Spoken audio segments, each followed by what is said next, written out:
Le Seigneur est toujours prêt à agir en notre faveur.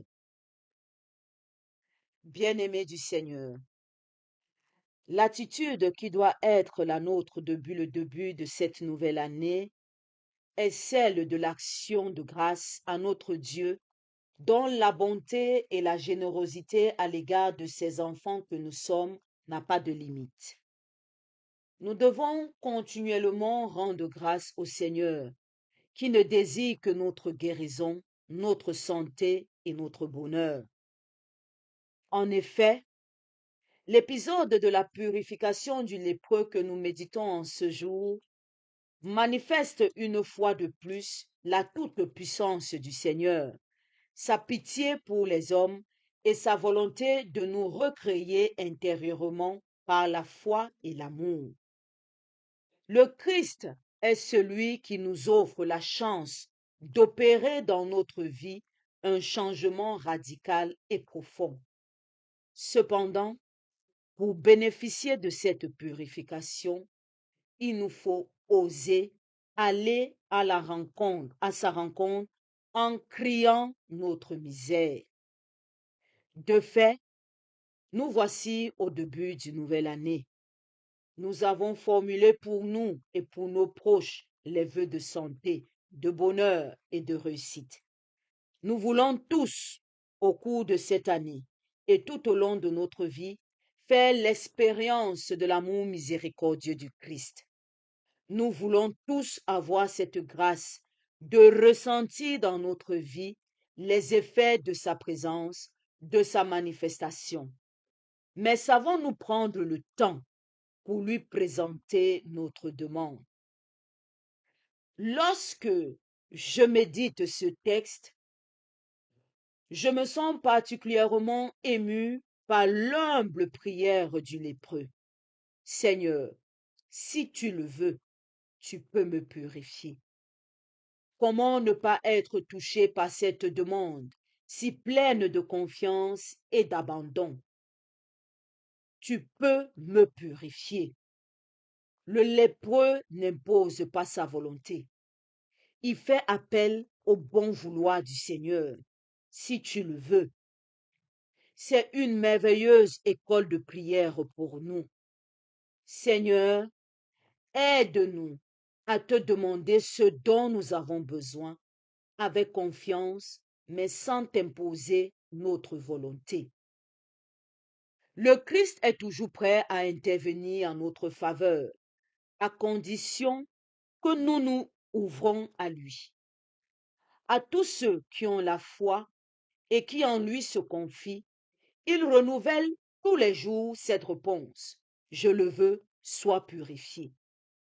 Nous devons être conscients que le Seigneur qui nous aime profondément peut et veut nous sauver de toutes nos impuretés, de toutes nos maladies.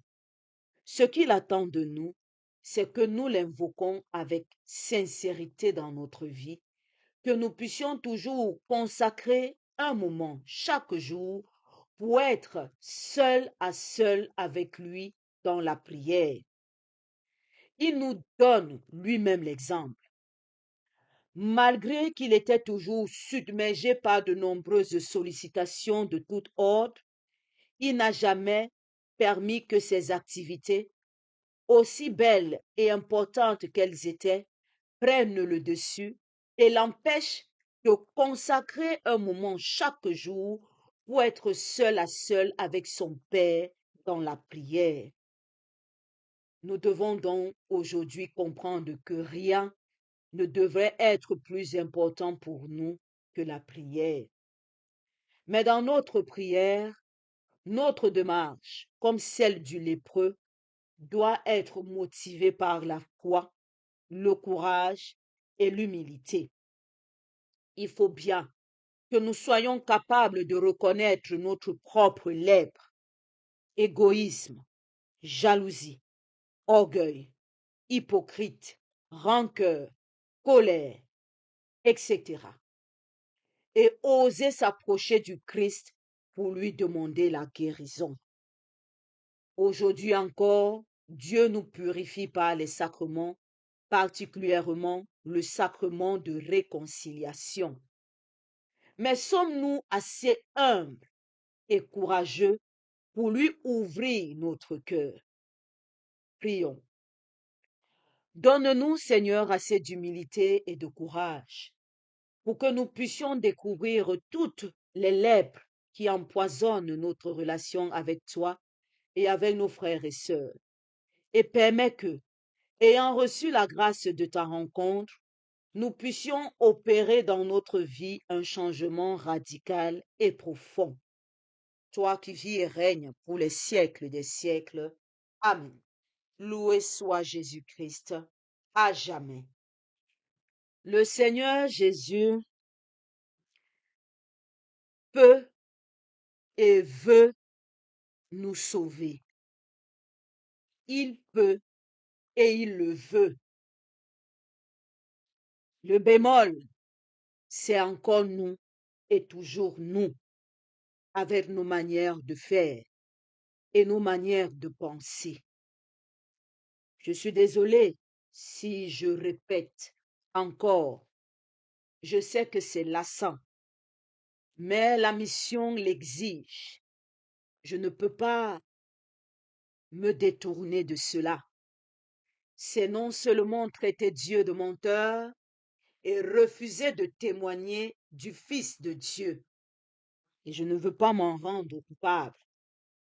Donc je vais encore insister, répéter et insister. Le Seigneur peut et veut te sauver. Le problème, c'est toi, c'est moi, c'est nous. Parce que nous n'avons pas l'humilité du lépreux. Faire pitié n'est pas égal à l'humilité. Parce que d'habitude, ce qu'on fait, on peut voir le prêtre, on commence à faire pitié. Mon père, aidez-moi. Mon père, aidez-moi. On pleure, on se lamente, on est, oh mon père, mon père, je n'en peux plus. Ce n'est pas de l'humilité. Faire le triste n'est pas égal à l'humilité. L'humilité part du cœur. L'humilité, c'est une démarche. La manière avec laquelle tu te présentes devant ton Dieu. Dieu n'est pas distrait. Il nous connaît. On peut tromper les hommes. On ne peut pas tromper Dieu. Je répète, on peut tromper les hommes. Dieu, on ne le trompe pas. Quand tu viens devant lui, il connaît la disposition de ton cœur. Il connaît le type de relation que tu as avec lui. Il sait que tu es le type d'enfant qui le prend pour un sapeur-pompier. Que quand la maison est en feu, on court harceler le prêtre pour les prières. Mon père, je veux une neuvaine. Mon père, je veux l'huile bénie. On déplace les gros fûts d'eau. Mon père, il faut bénir mon eau. On déplace les sacs de sel. Mon père, il faut bénir mon sel. Dieu sait ça. Tu ne le trompes pas. Il sait que tu le prends pour ton sapeur-pompier. Que une fois qu'il t'aura guéri, tu ne te souviendras même plus de lui. Tu vas courir, célébrer les grandes fêtes, reporter tes vêtements de fête, aller fêter avec les hommes en oubliant que Dieu a agi dans ta vie. Il le sait. Alors quand tu viens vers lui, il s'assoit et il te regarde et il attend ton humilité, ton abaissement et surtout ta prise de conscience. Le Seigneur peut et veut te sauver. C'est à toi de changer. Il faut changer. Il faut rétablir ta relation avec ton Dieu. Arrête de le prendre pour ton sapeur-pompier. Crée une véritable relation avec ton Dieu. Et ça passe par une vie de prière, une vie de méditation et une vie d'adoration. Pas une vie de prière saisonnière, le jour du carême, le jour de Noël, en début d'année et en fin d'année. Le reste des jours, tu es dans le monde. Pas une vie de prière saisonnière. Aujourd'hui, tu es là, demain, tu es dans le monde. Quand ça chauffe, tu reviens dans l'église. Dès que tu es heureux, tu repars dans le monde. Quand ça chauffe, tu reviens dans l'église. Ce n'est pas de cette relation que Dieu veut avec toi. Parce que Dieu sait être patient. Il ne veut perdre aucun d'entre nous. Les grâces sont prêtes. Je vous ai dit, Dieu est amour. Il n'est pas chiche. Il n'est pas comme l'homme. Dès que tu dis Seigneur, je veux, s'il voit que ce que tu demandes est conforme à ce qu'il attend de toi, il va te le donner. Mais s'il voit que tu n'es pas prêt, il va s'asseoir et il va te regarder et il va attendre que tu prennes conscience. Je prends toujours cet exemple d'une femme qui demande un enfant parce que c'est la plus grande demande. Seigneur, je veux un enfant. Seigneur, je veux un enfant. Seigneur, je veux un enfant. 1, tu n'as pas de copain. 2, quand tu as même le copain, tu ne sais pas tenir une maison. 3, tu n'aimes pas les enfants. 4, tu ne sais même pas comment ça se passe. Arrêtons de dire, ça va venir avec le temps. Quand Dieu prend du temps, c'est pour que toi tu changes. Parce que Dieu, lui, il est prêt avec ta grâce. Mais il te donne le temps pour changer. Pour que tu sois digne de la grâce qu'il va te donner. Pour que la grâce qu'il te donne, tu ne la dilapides pas. Pour que tu ne la gaspilles pas. Mais pour qu'elle puisse porter du fruit dans ta vie. Tu peux tromper l'homme en faisant semblant. Mais Dieu, tu ne le trompes pas. Le Seigneur peut et veut te guérir. Dans le peu, il y a toutes les situations. Ce que toi tu penses impossible, tu es assis, tu dis, ah, mon cas est perdu. Oh que non. Il peut. Le Seigneur peut. Là où l'homme dit, ce n'est pas possible. Dieu dit, c'est possible. Là où l'homme est en train de te dire, oh, ta vie est perdue. Tu as déjà 50 ans, tu ne peux pas avoir d'enfant. C'est impossible pour toi d'avoir d'enfant dans 60 ans. Dieu est capable de faire le possible et que ton enfant sorte en bonne santé et toi en bonne santé. Du haut de tes 60 ans, Dieu peut. Parce que rien n'est impossible à Dieu. Il peut le faire. La situation dans laquelle où tu es, tu penses que c'est fini. Pourquoi tu te décourages? Pourquoi tu baisses les bras? Pourquoi tu dis j'ai prié, ça n'a servi à rien? Que depuis que je prie, rien ne change. Pourquoi tu perds cette foi? Pourquoi tu perds ta foi? Change et redeviens cet enfant de foi et de confiance. Et mets-le à ton Dieu. Parce que là où l'homme, la science dit que c'est impossible, c'est Dieu le maître de la science. Si l'homme peut créer et donner naissance, c'est parce que Dieu l'a permis. C'est lui le créateur. Il n'a pas de limite dans sa création. Là où la science dit, les femmes à partir de 40 ans, c'est à risque, Dieu est capable de te faire devenir mère à 60 ans et que ta grossesse se passe sans risque. Parce que c'est Dieu. Et que rien ne lui est impossible. Alors, il peut le faire. Il veut aussi le faire. Dans le vœu, il attend ton action. C'est toi qui regardes dans le vœu. Je veux aider mon enfant, mais mon enfant est perdu. Je n'arrive pas à retrouver mon enfant. Je n'arrive pas à avoir cette relation avec lui. J'ai beau l'appeler à la conversion, elle n'écoute pas. Mon enfant n'arrive pas à écouter quand je l'appelle. Pourtant, je veux le sauver. Mais elle ne veut pas arrêter la main que je tends vers elle. Elle ne veut pas saisir ma main, mais je veux.